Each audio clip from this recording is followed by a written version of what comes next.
Jikalau dalam hidup ini saja kita menaruh harapan pada Kristus, kita orang paling sial di dunia. Kalau kita cari Tuhan hanya untuk dapat kesenangan, hanya untuk dapat kaya, hanya untuk dapat jabatan, kita orang paling sial di dunia. Karena sukacita yang Tuhan berikan buat kita itu bukan sekedar yang terbatas ada di dunia, tetapi sampai di mana? Surga. Saya bicara di mana-mana, saudara-saudara, cari Tuhan jangan hanya untuk apa ya? Untuk sehat. Jangan. Tuhan datang ke dunia bukan untuk bikin orang sakit jadi sehat, walaupun dia bisa buat. Ada banyak orang yang tidak kenal Tuhan malah lebih sehat dari kita. Yang tukang minum sopi itu dia minum dari 3 hari lalu sampai tadi pagi, istirahat sedikit dia minum ulang, dia tidak tahu sakit. Di sini ada yang tukang minum sopi. Siapa pun bapak, cok angkat tangan. Waktu sakit kok tidak? Oh tidak, oh tidak sakit. Kita yang mengaku kenal Tuhan ini duduk dekat kipas angin sepulang pilek. Aku berkata kepadamu, kasihilah musuhmu, berbuatlah baik bagi yang membencimu, mintalah berkat bagi yang mengutuk, berdoa bagi yang mencacimu. Kalau pipi kirimu ditampar, berikan juga pipi kanan. Aku yang memilih kalian. Mari kita berdoa. Ya Tuhan Allah, kami mengucap syukur kepadamu bahwa dalam situasi apapun Tuhan tidak pernah membiarkan kami sendiri. Kami mengucap syukur bahwa dalam segala situasi Tuhan ingin mengajarkan sesuatu buat kami. Termasuk hari ini ketika kami ada di sini bersama-sama dengan keluarga besar jemaat Wainaik Yegar Seaduta. Kami ada dalam ibadah ini Tuhan. Yang paling indah buat kami adalah kalau kami mendengar apa yang ingin Tuhan katakan buat kami lewat pemberitaan firman Tuhan hari ini. Kami mohon kepadamu Tuhan, jauhkan semua penggoda pencobaan. Biar dalam damai sejahtera-Mu kami belajar firman Tuhan. Berkati setiap hati yang disiapkan untuk pemberitaan ini Tuhan. Kami rindu pada firman-Mu. Berfirmanlah bagi kami Tuhan. Dalam nama Yesus, firman yang hidup itu kami berdoa. Amin. Bapak Ibu Saudara-saudara, Shalom. Dalam sukacita kita hari ini, saya ajak kita merenungkan kembali satu bagian pembacaan Alkitab. Menurut Injil Lukas pasal 19 ayat 1 sampai ayat yang ke-10. Injil Lukas pasal 19 ayat 1 sampai ayat yang ke-10. Yang sudah dapat katakan amin. Belum dapat? Lukas 19 ayat 1 sampai 10. Yang sudah dapat katakan amin. Amin, betul? Oh ya. Dia harus berdiri dan berkata kepada Tuhan, Tuhan, setengah dari milikku akan kuberikan kepada orang miskin, dan sekiranya ada sesuatu yang kuperas dari seseorang akan kukembalikan 4 kali lipat. Kata Yesus kepadanya, hari ini telah terjadi keselamatan kepada rumah ini, karena orang ini pun anak Abraham, sebab anak manusia datang untuk mencari dan menyelamatkan yang hilang.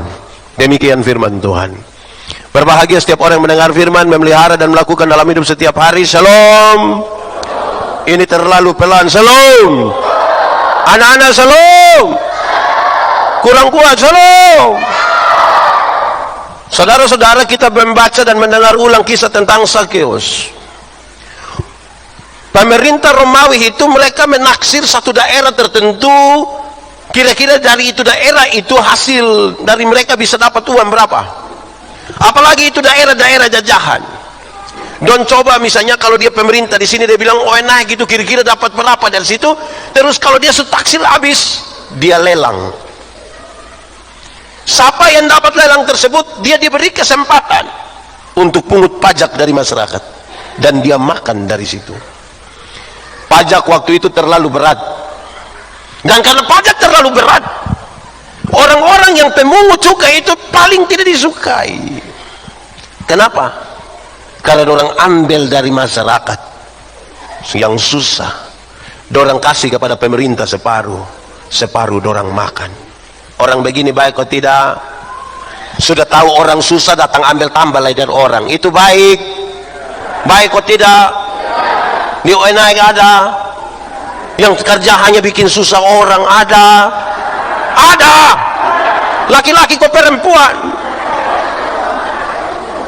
Karena itu Sakeus itu tidak disukai oleh banyak orang. Saudara-saudara, hal ini menjadi serius sekali karena dia mendengar bahwa Tuhan Yesus mau lewat situ, masuk kota Kapernaum, Yeriko. Yesus masuk di situ. Sakeus juga mau kepingin lihat Tuhan Yesus pemuka. Karena orang banyak bicara tentang Yesus, dia itu bisa membuat mujizat, yang mati bisa dibangkitkan dan seterusnya. Sakeus juga mau lihat. Sakeus bisa dapat lihat kok tidak? Bisa kok tidak? Bisa kok tidak? Kenapa tidak bisa dapat lihat? Karena pendek apa? Karena pendek badannya. Itu baru satu jawaban. Dia pun jawaban ada dua. Satu itu karena Alkitab tadi mencatat bahwa karena badannya pendek. Tapi yang kedua ini menarik. Sakeus bukan saja karena badan pendek, tapi karena dia ini hidup orang tidak suka dia. Karena tidak suka dia, itulah harusnya sebagai kepala pemungut cukai dia punya status sama dengan kepala pendapatan daerah sekarang. Pejabat kok bukan? Kalau dia mau lihat Tuhan Yesus terlalu gampang, dia tinggal turun, hansip dong duluan, buka jalan, dia langsung lihat. Tetapi karena relasi dengan orang tidak bagus, waktu dong lihat Sakeus datang dari sana, dong bilang pelesan dia kok dia tidak usah lihat. Orang itu kalau dia hidup baik dari orang, ketika dia mau apa-apa dong bilang mari Tuhan, bisa. Tapi kalau hidup tidak baik dengan orang lain, orang pele dia. Amin kok. Di sini ada yang biasa karena pele. Ada yang biasa dapat pele dari orang lain, ada yang kalau kita nonton orang taji ayam kalau yang pele dia biar. Itu karena apa? Karena relasi dengan orang tidak bagus. Saya mau kasih tahu saudara, kalau saudara ingin berrelasi dengan Tuhan, kalau saudara ingin melihat Tuhan, pastikan bahwa relasi di antara saudara-saudaramu baik dulu. Kalau tidak sulit sekali. Kenapa? Ukurannya ringan. Kalau saudara punya kedekatan hubungan dengan Tuhan, itu biasa tergambar dalam hubungan dengan orang lain. Kalau tidak susah untuk berjumpa dan melihat Tuhan. Saya mau tanya, di sini ada yang tukang bakalai? Ada. Yang den tetangga tiap hari bakalai ada. Dong fam apa? Dong orang rote koran timur. Rote. Saudara-saudara pastikan kita pun hubungan ini baik. Kalau tidak saudara-saudara, kita mau pergi mana kita pun jalan terhambat ini. Alkitab begini. Dia Tuhan Yesus bicara begini. Berbahagialah orang yang cinta damai. Karena apa? Dia akan memiliki bumi. Yang cinta damai memiliki bumi. Dulu di Kupang itu kan ada kelompok geng-geng itu. Di satu kampung ada geng ini, di satu kampung ada geng ini, di satu kampung ada geng ini. Dorang hanya akan geng di dompung kampung. Berani keluar sedikit di luar bisa. Bisa. Takut kau berani. Karena dia geng di mana? Di sini juga ada geng. Cok angkat tangan. Siapa cinta damai itu dia memiliki bumi. Ya kira-kira begitu. Kita lanjut dulu. Sakeus tidak putus asa. Dia lari beberapa jauh ke depan. Dia naik pohon apa? Pohon apa? Waktu dia naik pohon ara, dia pun tujuan satu. Dia mau lihat Tuhan Yesus. Bayangkan seorang pejabat naik pohon ara. Wih, bayangkan kalau saudara jalan-jalan begitu, kita rame-rame baru lihat Pak Camat ada di atas pohon. Pakai sepatu kulit lai. Wih, itu butuh kerendahan hati sedikit toh. Naik di atas. Tapi saudara lihat, dia hanya rindu melihat Tuhan seperti apa. Tapi bagaimana Tuhan merespon dia pun kerinduan. Sedikit keberanian, sedikit kerinduan untuk melihat Yesus. Tuhan Yesus jawab lebih. Yesus bukan saja datang kasih tunjuk muka dia begini, tapi Yesus bilang begini, Sakeus, turunlah segera. Saya harus menumpang di rumahmu. Kerinduan untuk berjumpa dengan Tuhan, Tuhan akan jawab lebih dari sekedar kerinduan itu. Amin. Saudara rindu berjumpa dengan Yesus? Yang datang sini rindu berjumpa dengan Yesus? Rindu kok tidak? Atau saudara rindu ketemu dengan pendeta Yandi? Ini juga masalah. Bawa orang datang kepada Tuhan Yesus, jangan bawa orang datang kepada pendeta. Kenapa tidak mau omong saya pun nama? Nah, saudara-saudara, kira-kira dia pun kronologis begitulah. Sakeus mau melihat Tuhan Yesus, dan Tuhan Yesus datang bilang di dia, Sakeus, turunlah segera, aku mau menumpang di rumahmu. Ceritanya kira-kira begitu. Mari kita belajar beberapa hal di sini yang saya kira menarik untuk kita bawa pulang. Ketika perjumpaan itu terjadi antara Sakeus dengan Tuhan, Alkitab mencatat satu kata yang pendek saja tapi punya makna yang luar biasa. Pembacaan tadi kasih tahu dengan sangat baik. Sakeus sangat bersukacita. 1, 2, 3. Bersukacita. Perjumpaan dengan Tuhan Yesus itu membuat orang sukacita. Amin. Sukacita yang senang beda kok sama. Sama kok beda. Beda kok sama. Sama kok beda? Beda. Sukacita dan senang itu dua hal yang berbeda. Kenapa? Senang itu berurusan dengan kepuasan. Karena kita menerima sesuatu dari luar. Kalau orang kasih kita sesuatu, kita senang, kita puas. Tapi sukacita berurusan dengan sikap kita terhadap sebuah keadaan. Alkitab bilang, ada waktu untuk senang, tapi ada waktu untuk susah. Jadi kalau saudara sementara senang sekarang, ingat, sedikit lagi susah. Kalau saudara sementara susah sekarang, sedikit lagi mati. Dan kita tidak tahu kita hidup sampai kapan. Tapi Alkitab bilang, bersukacitalah senantiasa. Baik waktu senang, baik waktu. Kalau senang yang kita cari, dunia bisa berikan bagi kita. Tapi kalau sukacita yang kita cari, kita hanya bisa temukan di dalam siapa? Dia pun soal itu adalah banyak orang cari Tuhan untuk senang, bukan untuk sukacita. Uang yang banyak membeli kesenangan, tapi tidak dengan sukacita.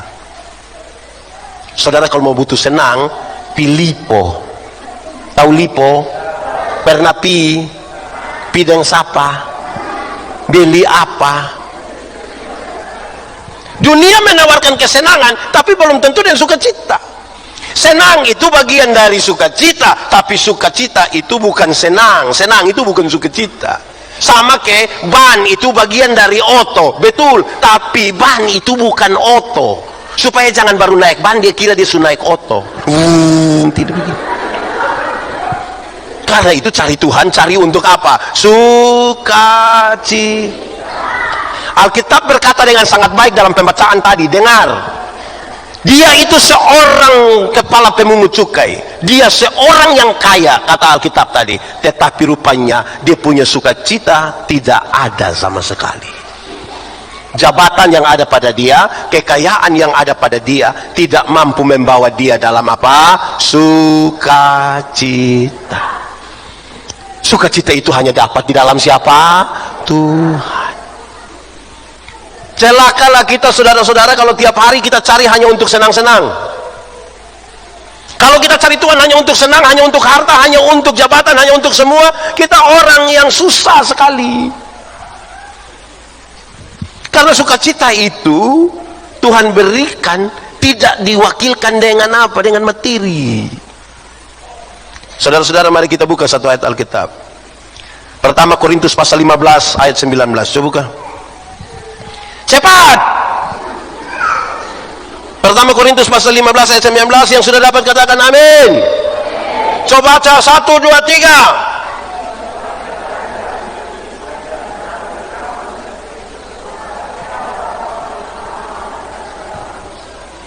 Jikalau dalam hidup ini saja kita menaruh harapan pada Kristus, kita orang paling sial di dunia. Kalau kita cari Tuhan hanya untuk dapat kesenangan, hanya untuk dapat kaya, hanya untuk dapat jabatan, kita orang paling sial di dunia.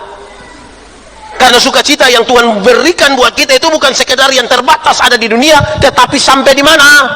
Surga. Saya bicara di mana-mana, saudara-saudara, cari Tuhan jangan hanya untuk apa ya? Untuk sehat. Jangan. Tuhan datang ke dunia bukan untuk bikin orang sakit jadi sehat, walaupun dia bisa buat. Ada banyak orang yang tidak kenal Tuhan malah lebih sehat dari kita. Yang tukang minum Shopee itu dia minum dari 3 hari lalu sampai tadi pagi istirahat sedikit dia minum ulang, dia tidak tahu sakit. Di sini ada yang tukang minum Shopee. Siapapun bapak cok angkat tangan. Waktu sakit kok tidak? Oh, tidak. Oh, tidak sakit. Kita yang mengaku kenal Tuhan ini duduk dekat kipas angin sepulang pilek. Jadi kalau cari Tuhan hanya untuk sehat, kita salah kenal Tuhan itu. Cari Tuhan jangan hanya untuk kekayaan. Karena Tuhan datang ke dunia bukan untuk bikin orang miskin jadi kaya, sekalipun bisa dia buat. Justru banyak orang yang tidak kenal Tuhan itu lebih kaya dari kita toh. Itu koruptor dong, itu kaya-kaya semua itu. Dong rumah 2, 3, 4, 5 sampai tidak suka tinggal di rumah, dong tinggal di penjara sana. Tapi dong kaya-kaya. Kita yang mengaku kenal Tuhan ini yang sedikit-sedikit garam habis, sedikit-sedikit pulsa habis. Mau beli sepatu datang di gereja, saya tanya itu mas, bilang mas bisa bayar 6 kali. Kalau begitu kita cari Tuhan untuk apa? Supaya sukacita itu ada. Yesus pun kalimat ini penting. Carilah dahulu kerajaan Allah dan kebenarannya, selamat dulu, baru yang lain itu di kekayaan, kehormatan di, umur panjang di, jabatan di, istri di. Woi, kalau istri ditambahkan, ibu-ibu dong, bukan lipstik saya merah, muka juga merah. Jadi selamat dulu. Saudara, saya mau kasih saudara, sukacita terbesar di dalam Tuhan Yesus itu adalah mati masuk. Untuk apa badan bagus-bagus, pakaian ketat-ketat, hidup kaya raya, mati masuk neraka? Kurus-kurus, susah-susah, noe-noe, mati masuk surga. Mana yang baik? Badan bagus-bagus, pakaian ketat-ketat, hidup kaya raya, mati masuk neraka? Atau kurus-kurus, susah-susah, noe-noe, mati masuk surga? Mana yang baik? Mana yang baik? Mana yang baik? Dua-dua tidak baik. Yang paling baik itu badan bagus-bagus, pakaian ketat-ketat, hidup kaya raya, mati masuk sorga. Tapi kita ini Tuhan baru kasih sepotong, kita lupa Tuhan. Dulu belum ada sapi 1 ekor, itu dia rajin gereja. Tuhan kasih dia sapi 1 ekor, dari situ dia urus sapi sampai lupa gereja. Dia naik ada. Itu waktu ada duduk di sini. Ada. Waktu ada. Coba tunjuk waktu aku, kita lihat. Dulu belum ada kerja keliling, semua persekutuan doa, aku berdoa supaya Tuhan kasih pekerjaan. Waktu diangkat jadi pekerja, dia luar biasa sekali, senang. Bikin syukuran, gaji pertama semua kasih Tuhan.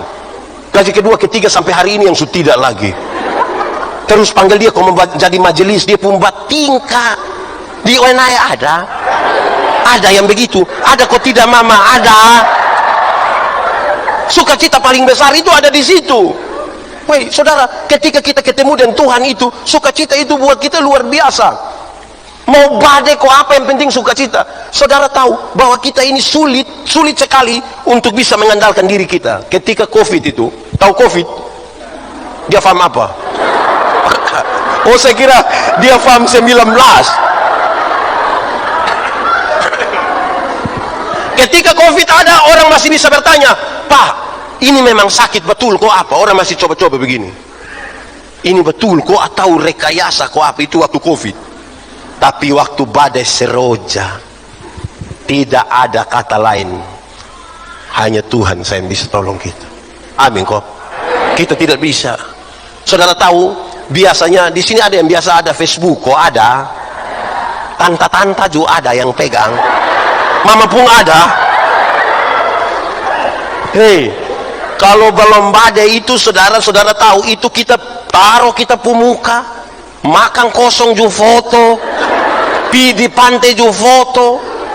Tapi mulai badai itu, foto tidak ada. Semua malam hari itu dia pun tulis satu saja, Tuhan Yesus tolong. Amin kok. Jadi kalau kita berjumpa dengan Tuhan Yesus tolong, itu sukacita besar. Saudara tahu, waktu belum badai ini kan baru pertama terjadi di NTT, itu baru pertama kali ini. Saudara tahu, kalau dulu kita beribadah hari Minggu, terus pendeta bilang begini, saudara-saudara kita akan masuk dalam doa syukur dan syafaat. Pas kita semua bilang, saudara mari kita masuk dalam doa syukur dan syafaat. Pas separuh pun tutup mata, separuh langsung bilang, di ONAI ada. Dia majelis atau jemaat, atau majelis jemaat itu sebelum badai. Kita suruh dia berdoa, dia keluar.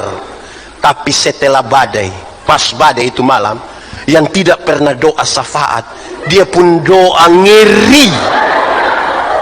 Bahkan kita amin, dia belum amin. Amin kok. Di ONAI ada. Yang dia tidak pernah doa sama badai itu malam dia berdoa ada. Tahu sekarang. 1 minggu lalu ibu pendeta dengan beberapa teman ini mereka pergi ke Sabu. Sabu istri ibu pendeta baju biru ini dengan beberapa teman ada kayuran di sana, mereka pergi ke Sabu. Yang pakai feri lambat itu dengan trek yang bawa bantuan, pulang juga pakai trek yang bawa bantuan, ibu dong pakai yang kapal lebih cepat sedikit. Waktu dong keluar dari Sabu, hujan, belum apa-apa.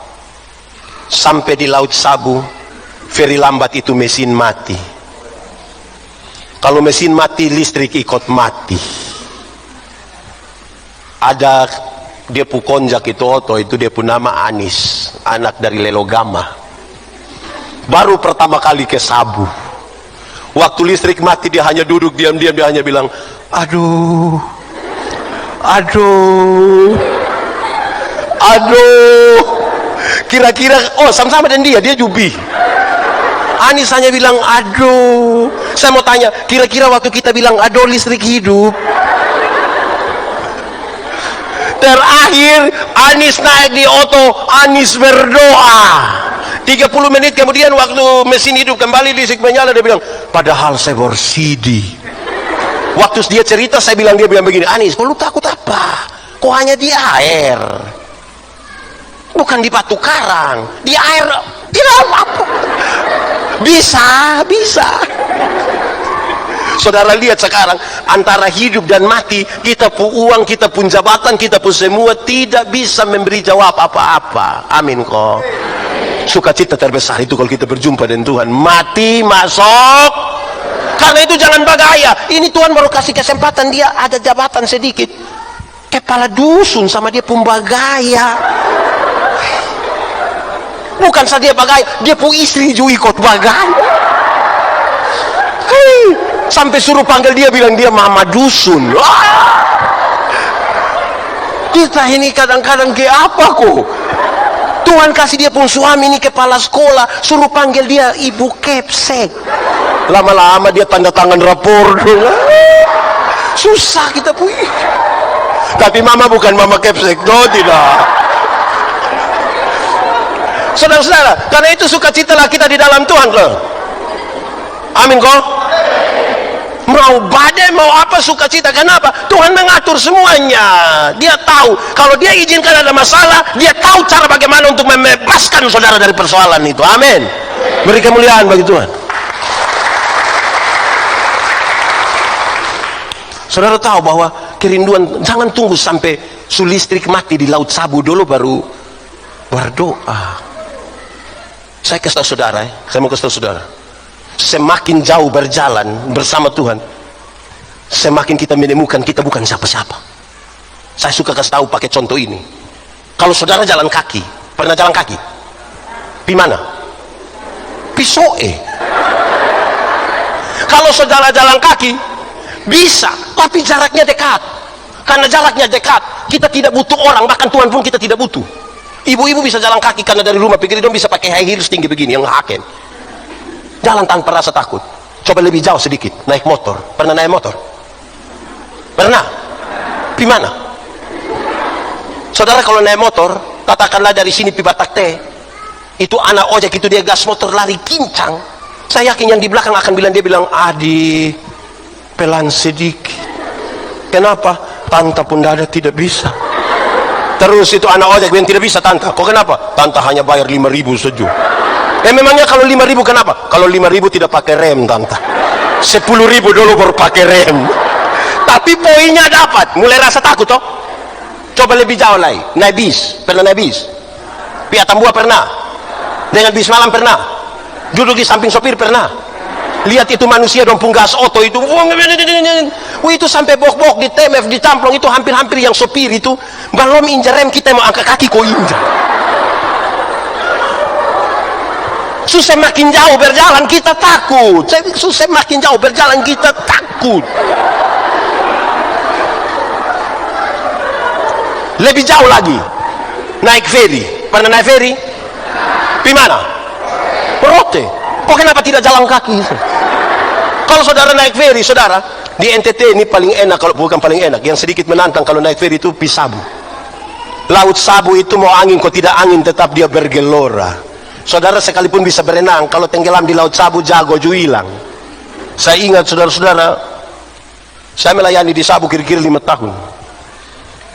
Yang menarik itu kalau pas pulang itu di ujung-ujung musim timur. Angin timur itu kalau mulai datang itu orang Sabu suka sebut dengan nama angin Tenggiri, karena dulu kapal Tenggiri pernah tenggelam. Wah, itu memang ngeri. Dia pun menarik itu saudara, kalau kita di atas kapal feri, kalau orang tahu mulai malam, lihat kiri kanan gelap semua. Itu yang tidak pernah ingat istri pasti akan ingat. Kalau seandainya ada sinyal saya di laut Sabu, pasti dong akan SMS bilang, mama doa. Kalau ada baik-baik tidak di laut Sabu, pasti dia tanya, mama yo suceke. Tapi ketika ada susah itu kita akan, aduh. Kalau dong tahu pendeta Yandi ada di atas kapal, dong datang dan dia begini, Bapak pendeta, yo kita ibadah. Di darat tidak pernah ibadah, tapi di laut ibadah. Kalau kami ibadah di laut Sabu itu menarik. Kenapa? Kalau waktu persembahan kami tidak pakai tangguk persembahan ini, kami tidak pakai. Kenapa? Karena memang pertama tidak ada. Tapi yang kedua, karena kecil, kami pun persembahan itu harus pakai dos. Kenapa harus pakai dos? Karena sekali isi begini, dapat berapa saja semua masuk. Tidak lewat sini. Beda toh kalau ibadah di darat. Beda kok tidak? Beda. Tidak percaya, coba lihat sebentar. Kalau kita ibadah di darat, tangguk persembahan sampai sekali isi begini, kayak agak lama. Terus kita pun mata kayak begini. Ini mata kayak ada firasat itu. Terus dia ambil, dia isi, isi habis, yang bawa persembahan sudah lihat pada dia. Kenapa? Tadi saya isi yang merah. Kayak menyesal. Dia naik ada. Yang isi merah habis itu menyesal ada. Dia ada duduk di sini.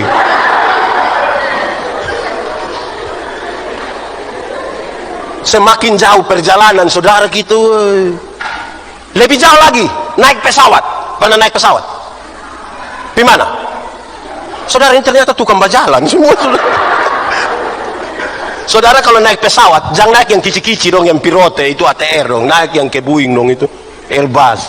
Dia terbang kira-kira 36.000 kaki. Kalau 36.000 kaki itu kira-kira 12 km di atas permukaan laut. 12.000. Berapa? 12 km. 12 km itu pesawat belum jatuh kita sudah mati. Itu pesawat baru begini, mati sudah.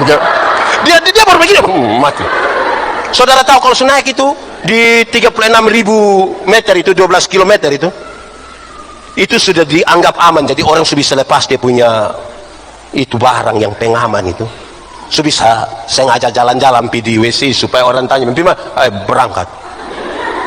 Terus pas kita pis itu, tiba-tiba lampu seatbeltnya itu menyala dan ada suara bilang begini. Berhubung karena kita terbang dalam situasi cuaca yang buruk, karena itu kami minta kepada para penumpang segera kembali ke tempat duduk dan seterusnya. Saya mau tanya, ketika ada pengumuman bilang silakan kembali ke tempat duduk, ada yang berani protes? Silakan kembali ke tempat duduk. Mau kembali kau buat apa? Berani. Jago hilang Bapak. Itu kita balik dengan teratur, kita pi duduk diam. Itu mau kencing ju tunda. Kita pi duduk, kok ada anak kecil satu di sebelah, kok dia beribut kita akan korek dia. Adi doa. Semakin jauh berjalan itu saudara, hanya Tuhan. Nah, yang bagaya dong, ini jalan balon jauh. Saudara, di ketinggian kira-kira 12 km itu kecepatan pesawat kira-kira 900 km per jam. 900 km per jam itu berarti Rossi kalah. Kalau Rossi kalah, apalagi anak ojek dong di bawah situ, lebih kalah. Makanya di kecepatan yang 900 km per jam itu, dia tabrak awan, pasti pesawat guncang. Waktu tabrak, pesawat guncang, orang Kristen di atas pesawat langsung bilang, Yesus. Kaget bilang, Yesus. Padahal di darat, kaget, langsung bamaki. Saya belum pernah dengar orang bamaki di atas pesawat, saya belum pernah dengar. Di sini ada yang tukang bamaki. Ada? Yang mana? Kau tunjuk. Mam tua. Kalau di sini ada yang tukang pamaki, kumpul uang, belikas dia tiket, suruh berangkat. Pas hujan angin itu suruh dia berangkat. Saya yakin pulang dia satu persekutuan doa di rumah. Semakin jauh perjalanan saudara, saudara tahu bahwa kita bukan siapa-siapa. Maka sukacita terbesar itu kalau kita berjumpa dengan Tuhan Yesus. Amin kok. Amin. Saudara mau berjumpa dengan Tuhan Yesus? Mau di sini atau di rumah Tuhan Yesus? Oke, itu pertama. Perjumpaan dengan Yesus membuat kita sukacita. Amin kok. Kedua, waktu Zakeus berjumpa dengan Tuhan Yesus, bukan saja dia bersukacita, tapi yang kedua, dia mulai tahu kesalahan-kesalahannya. Tuhan, sekiranya kalau itu hari saya pernah merampas, saya akan kembalikan berapa kali? Dulu kalau dia rampas, dia rasa biasa. Tapi dalam perjumpaan dengan Tuhan Yesus, waktu ketemu dia tahu, saya salah. Dia bisa hitung dia punya kesalahan ini. Jadi kalau saudara mengaku berjumpa dengan Tuhan Yesus, saudara sudah bisa tahu saudara pun salah-salah itu ada di mana. Bukan hanya pikir dia pun benar, tapi dia tahu bahwa dia salah. Saya mau tanya saudara di sini sudah ketemu dengan Tuhan Yesus kok? Sudah? Omong. Sudah? Belum. Mau tunggu kapan? Perjumpaan dengan Tuhan Yesus buat kita tahu kesalahan. Saya suka pakai contoh ini di mana-mana. Kadang-kadang kita tahu barang itu tidak benar, tapi kita lakukan terus. Saya mau tanya dulu contoh. Kalau orang tolong kita, kok kita bilang terima kasih, itu baik kok tidak? Baik kok tidak? Yakin? Yakin? Yakin sekali atau yakin saja? Kalau saudara yakin bahwa orang tolong kau minta terima kasih itu baik, saya mau tanya dulu. Siapapun suami yang dia pu istri bikin habis makan, terus dia pu suami bilang, mama terima kasih. Ada? Ada? Di UNAI ada? Coba angkat tangan. Kita pu suami dong ini, ibu bikin makan minum dong tidak tahu terima kasih. Tapi kalau pikupang kau makan di warung satu, subayar lagi terima kasih lagi. Kadang-kadang janji itu mbak, yo besok saya datang lah. Di sini ada. Tahu terima kasih baik tapi tidak pernah bikin. Hei, bapak-bapak, coba sebentar malam mama siap makan minum, coba bapak langsung bilang mama terima kasih. Itu memtua pikiran. Itu memtua pasti pikiran. Pasti memtua bilang, tahu roh apa sunai ini memtua. Karena kita tahu barang baik tapi kita tidak pernah melakukan itu. Amin kok. Saya pu istri ada ini. Saya pu istri bikin teh, habis saya bilang terima kasih. Boleh tanya?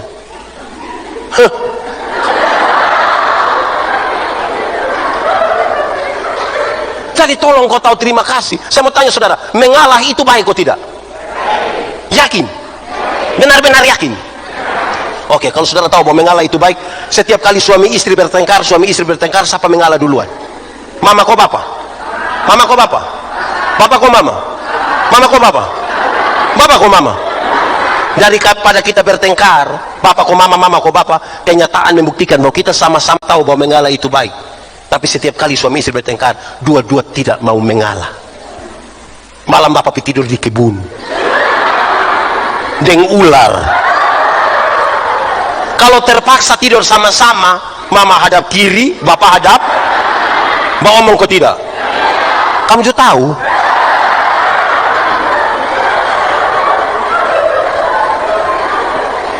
Bangun tidur, mama tetap bikin kopi. Bangun pagi, mama tetap bikin kopi, tapi tidak piantar. Mama, bapak di ruang tamu, mama di dapur, mama suruh anak kecil satu, panggil bilang begini, lo piantar kas papa. Bapak terima kopi di ruang tamu, bapak bilang, mama yang suruh kok. Ini anak dari ruang tamu datang, dia pun mama panggil, kok tanya, teh bapak bilang apa? Betul. Di ONAIJU ada. Pernah. Hei, kalau sudah berjumpa dengan Tuhan Yesus, nah tahu salah apa, nah lihat kok perbaiki toh. Bisa kok, bisa kok mama baju merah. mentua senang. Senang kau sukacita. Perjumpaan dengan Tuhan itu membuat kita tahu kita pun salah di apa. Saudara, saya bercerita dengan satu orang tua. Kami omong Alkitab, saya suka korek orang tua dong kau omong. Lama-lama dia marah saya, dia bilang, "Hei anak, engkau baru belajar Alkitab. Saya sudah baca Alkitab 5 kali pipulang, 5 kali pipulang." Saya senyum juga, dia bilang, "Lu senyum apa?" Saya bilang, saya heran dan baik. Sudah baca Alkitab 5 kali pipulang tapi masih sombong begini. Saudara belum berjumpa dengan Tuhan. Kalau sudah baca 5 kali itu sudah, aduh. Iya toh mama sudah berapa kali. Kalau berjumpa dengan Tuhan itu kita tahu kita pun salah di mana toh. Amin kok. Saya cuma bilang amin kok toh. Perjumpaan dengan Tuhan buat kita tahu kita pun kesalahan di mana. Kita datang sampai di hadapan Tuhan ini, hei, manusia kita bisa tipu, tapi Tuhan kita tidak bisa tipu. Dia lihat sampai ke kedalaman jiwa kita. Mau tipu bab tua? Di sini ada yang biasa tipu.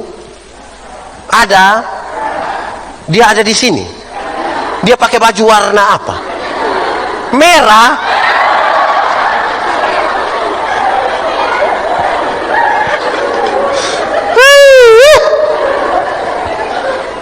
Saudara-saudara, itu serius itu. Perjumpaan dengan Tuhan itu membuat kita itu tahu kita pun kesalahan di mana. Supaya jangan tipu. Lebih baik tidak kasih tahu daripada tipu toh. Kita nih suka tipu-tipu Di sini ada yang biasa tipu. Diam-diam. Itu penting bagi kita. Makin kita menyadari kesalahan, kita makin tahu bahwa perjumpaan dengan Tuhan itu mengubahkan kita. Buat kita jadi ciptaan baru, kita dilahirkan kembali. Amin kok. Saya langsung ke yang ketiga dulu Saudara tahu, setelah perjumpaan dengan Yesus, satu Sakeus apa? Satu apa? Oh, sukacita. 2, menyadari kesalahan. Yang ketiga, waktu berjumpa dengan Tuhan Yesus, Sakeus menjadi ingat orang lain. Jadi apa? Sakeus jadi ingat orang lain. Dia bilang begini, Tuhan, setengah dari hartaku akan kuberikan kepada orang lain. Setengah. Saudara bisa bayangkan, tuh luar biasa sekali. Dulu orang datang minta dia bilang, kamu pemalas ini, makanya model begini. Perjumpaan dengan Tuhan membuat dia berubah. Dia jadi ingat orang lain. Dia bilang, bahkan Tuhan, setengah dari hartaku akan kuberikan kepada orang lain. Dalam dompung tradisi, saudara, kalau ada orang berani kasih orang sampai 20% saja dari hartanya, itu orang sangat baik. Ini dia kasih 50%. Ini orang sangat luar biasa. Apa artinya, saudara? Memang ingat orang lain itu penting. Amin kok. Amin. Kadang-kadang kita ini hidup tidak mau ingat orang lain. Saya kasih contoh contoh kecil-kecil saja. Kadang-kadang kita ini berdoa, Tuhan berkatilah orang yang susah makan. Ini di satu acara. Terus kasih kesempatan kita pi bagi dulu. Kan pendeta ini yang biasa bagi duluan toh. Kami pi bagi ini, kami lupa bahwa ada masyarakat setumpuk besar dari belakang. Yang dari belakang datang ya kuah kosong. Karena hidup tidak pernah ingat orang lain.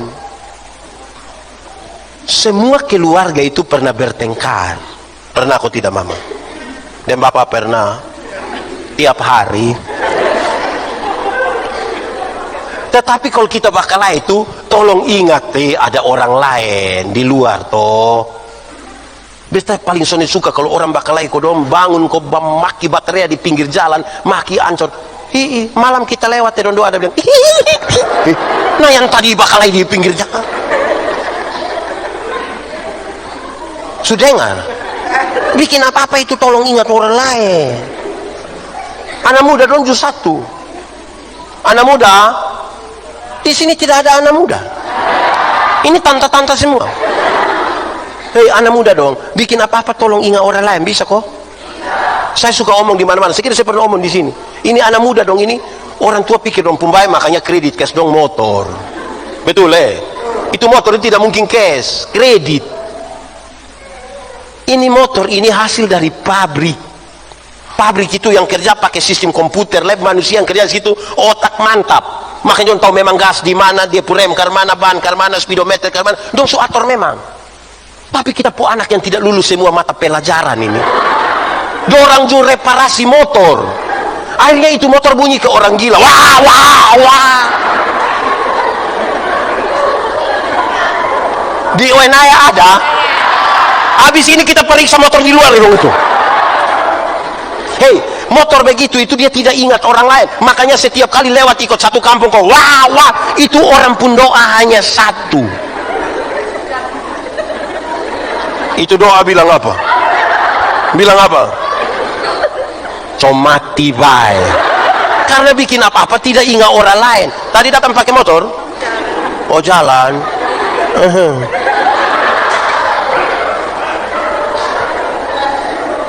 Hei, bikin apa-apa itu ingat orang lain toh? Bisa kok? Bisa. Saya senang sekali lihat ini ibu-ibu nona-nona don datang gereja pakai sopan-sopan begini. Saya senang. Saya senang. Dulu dong bertengkar bilang boleh pakai pakaian mini datang gereja, kok tidak boleh, kok tidak. Saya baru bilang boleh. Kenapa? Karena Tuhan lihat hati, bukan lihat pakaian. Waktu saya berkhotbah saya bilang, hei, jangan pakai pakaian mini-mini datang gereja. Tuhan memang lihat hati, tapi kami pendeta ini bukan lihat hati, kami lihat pakaian. Bikin apa-apa tolong ingat kami yang di muka. Ini kami mau lihat juga pikiran, tidak lihat juga pikir. Jadi tolong bikin apa-apa itu ingat orang lain. Jadi kasih tahu kita buat anak-anak dong, sudah dengar. Kita ini rasa bakar mana kok hidup sudah tambah egois ini. Apalagi anak muda sekarang dong ada HP kok tidak dong, kalau pakai ame itu headset itu duduk sudah tidak sopan lagi di muka orang tua, pangku kaki pakai headset sama kita baru lari dari rumah sakit. Ada selang infus dong melekat di sini ini. Di Wenaya ada itu yang faham apa dong, itu anak dong ada duduk di sini. Coba tunjuk dong, coba tunjuk. Bikin apa-apa itu tolong ingat orang lain. Sudah dengar? Kamu sudah dengar? Kamu ini sudah dengar? Ini bapak-bapak dong just satu. Kadang-kadang kita tidak ingat orang lain. Bapak-bapak dong ini, hei bapak-bapak, bapak-bapak. Kalau pikupang kok mama bilang begini, bapak datang na beli ame lipstick. Bapak mesti beli. Sebagai tanda ingat mama. Jangan sampai mama bilang bapak tolong beli lipstick. Sudah, lu makan sirip Pinang, saya lu makan sirip. Itu. Tidak baik. Mama donju satu. Mama. Di sini nenek-nenek semua. Mama. Kalau suami pulang kotanya bilang begini, mama, makanan di mana? Mama, kalau bapak sampai tanya begitu, itu bukan karena bapak tidak tahu meja makan di mana. Kok dia juga yang beli. Tapi kalau sampai bapak tanya mama, meja. Kalau sampai bapak tanya bilang mama, makanan di mana, itu karena laki-laki juga ingin dimengerti.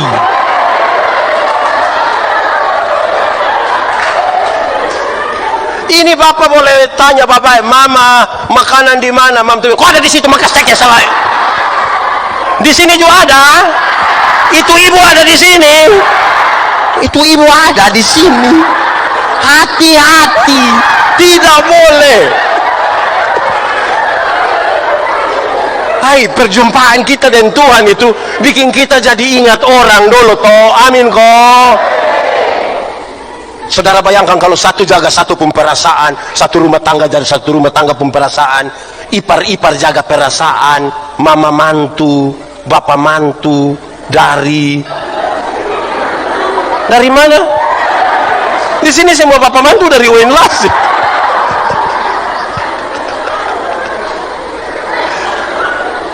Saudara, perjumpaan dengan Tuhan itu harus mengubahkan kita. Saudara berhenti berteori tentang perjumpaan dengan Tuhan kalau hidup tidak berubah.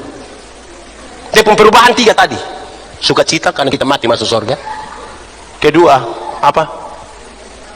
Tahu kita punya kesalahan. Yang ketiga apa? Menjadi ingat orang lain.